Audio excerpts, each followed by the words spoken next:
But I went into that class for a week, and we did paints with acrylics, where you make silly symbols, and you make this, and then you give a psychic or mediumship reading from that.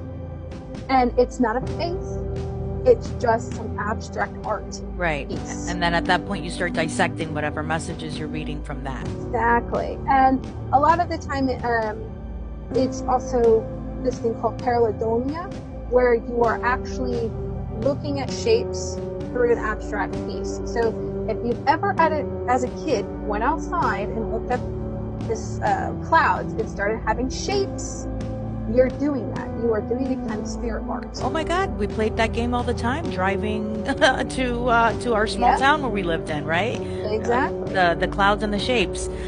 So walk us through the process of when you're in essence channeling and you start, whether it's clay or it's charcoal, or if it's acrylic paint, So, what are you sensing at that point? Are you meditating before?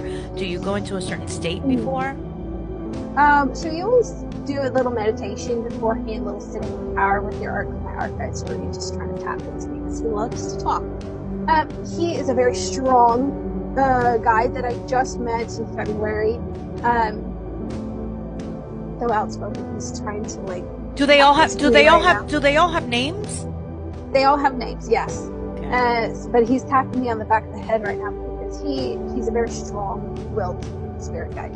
But he has been wanting me to draw for years, and he's very excited to have found somebody that can draw. Okay. And so February, when we started doing, you do a little meditation, and then you just kind of let go, is the easiest way to say it, and you take the pencil and you just start drawing, and then you just kind of go with the pencil or pen, whatever medium you're using, and you. So a lot of the times when I start drawing pictures of people, I will start at some random point, and most of the time it is just with the eyes, and then I feel like this needs to be here, or this needs to be changed, this needs to be thinner, and then I can kind of start seeing it in my head.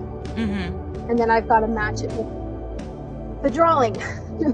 So this is kind of how it goes when I'm starting to channel down. So at that point, you're drawing somebody's loved one that has transitioned. Is that in essence what you're doing?